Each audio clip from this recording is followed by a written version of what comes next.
Hello, my name is Lauren Clem, and I'm going to be discussing naive diversification today. I have a quick example for this. Like a lot of other people, I got a quarantine hobby, and mine happened to be gardening. Now, this is a very dramatized example. I didn't make exactly the same choices I did in this, but it was a pretty random hobby with no real forethought behind it, so it's not too far off. Um, so here, so here I have my garden. I kind of just went into the Home Depot and grabbed whatever seeds I really found. So we got some mango, got some blackberry, got some watermelon. I don't know, just grabbed a bunch of fruit. Got some pumpkins, some lettuce, some peppers, a bunch of different kinds of herbs, some hibiscus, some hydrangea, some daisies. I tried to get a mix of, some fruit, some veggies, some herbs, some flowers, really just trying to get something to grow. I really think, I really believe in my garden, and I think that they're all going to grow beautifully, and I hope they do, but, my real goal out of this is just to grow something. So I just want, a few things to grow. That's why I'm kind of getting a crazy amount of different things.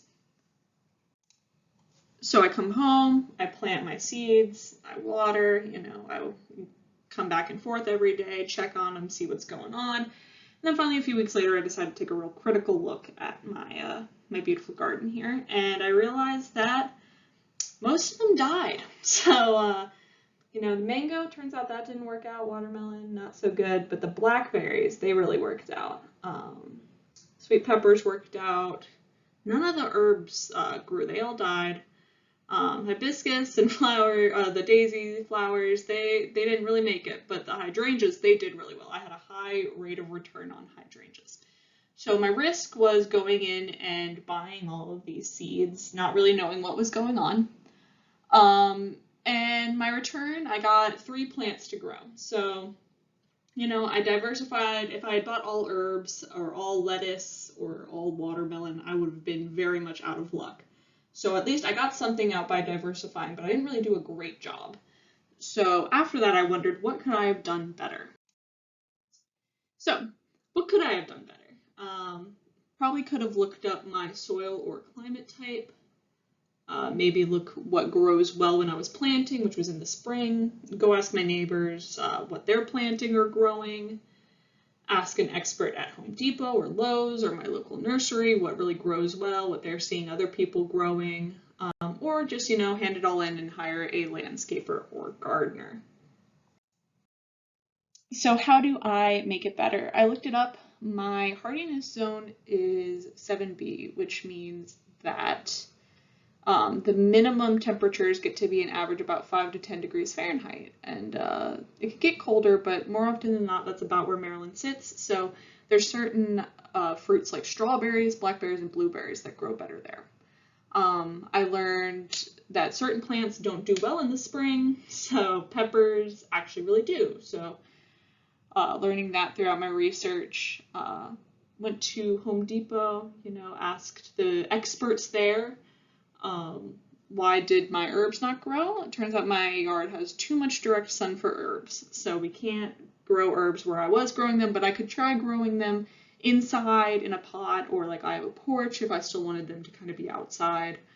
And then, finding resources like the Mid-Atlantic Garden Guide really helped. We took a walk around and asked my neighbors what they were doing just to get a better idea of gardening. So I started to do some research on things that I think I did wrong with my garden. And so as a result, I now know what will grow better in my garden. None of this is a guarantee, of course, but having a better idea from the research of others can help me be more successful. So now I know for next year, my tomatoes, eggplants, peppers, and potatoes will grow great in the spring. I could plant some melons like my watermelon. I can try that again, and the pumpkins, but I should really plant those in the summer. And I figured out that the berries work really well. So, but all the berries should happen very early fall or very early spring. And so just by talking to my neighbors, talking to experts in the field, kind of consulting my own research, now I know how to be more successful and less random in what I am choosing. So you may be asking, Lauren, please stop talking about gardening. What does this have to do with finance? So that was just a fun example, but let me put it into terms of finance. So we're going to be talking about the Markowitz diversification and the modern portfolio theory. So Harry Markowitz is an American economist. He actually won the 1989 John von Neumann Theory Prize and the 1990 Nobel Memorial Prize in Economic Sciences for his modern portfolio theory. Modern portfolio theory is a mathematical framework for assembling a portfolio of assets such that the expected return is maximized for a given level of risk. It is a very formalized and systematic extension of just diversification and investing, and basically kind of gives more of an idea of how to perfectly diversify a portfolio to make it work best for the level of risk. A lot of people use modern portfolio theory, and I think we've all realized throughout our studies here, diversification is really pushed when we're studying investing, and that is definitely because of Harry Markowitz and the modern portfolio theory. So specifically, Markowitz diversification is a strategy that seeks to combine in portfolio assets returns that are less than perfectly positive correlated in an effort to lower portfolio risk without sacrificing return. What does that mean, Lauren? So what that means is that if you're comparing two stocks, two different, so let's say, I don't know, just Home Depot and Starbucks.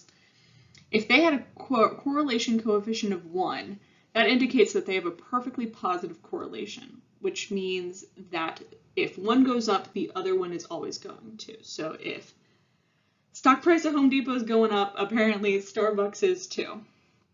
If it's perfectly negative, it would say that anytime Home Depot crashes, then that means Starbucks goes up, or vice versa. So if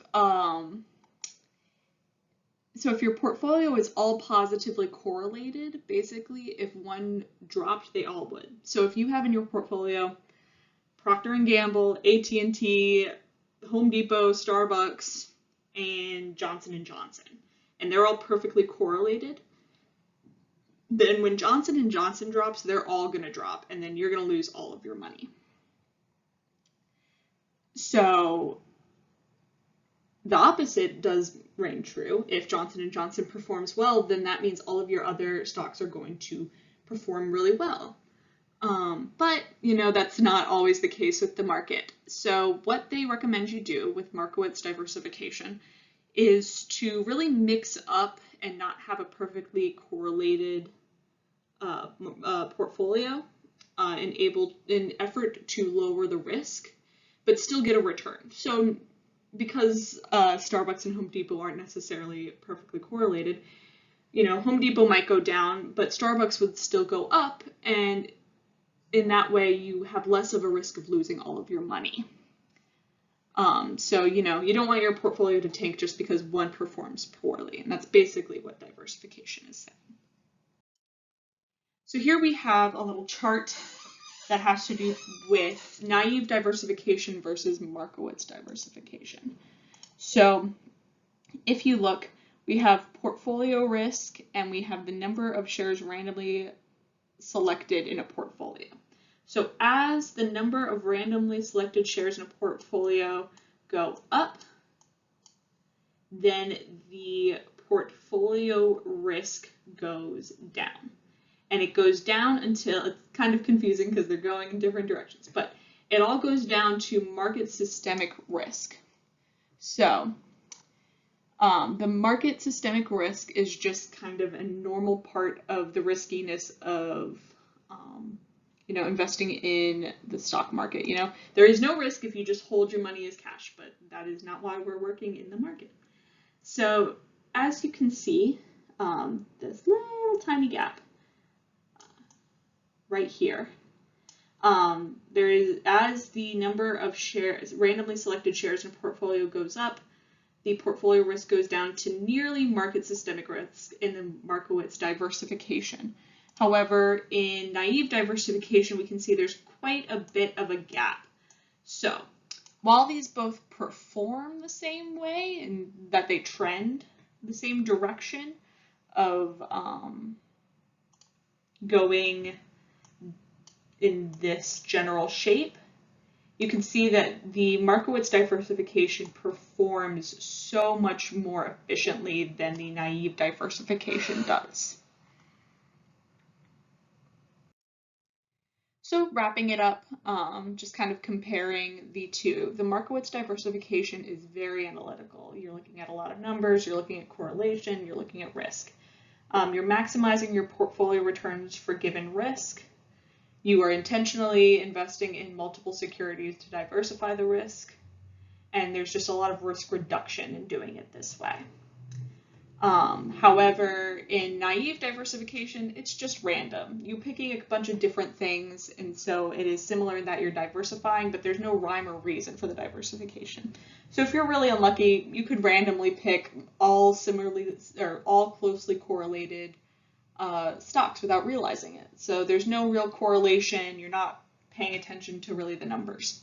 The weird thing I've been noticing, you would think that everyone would say, you know, you got to do modern portfolio theory. You have to do the Markowitz diversification.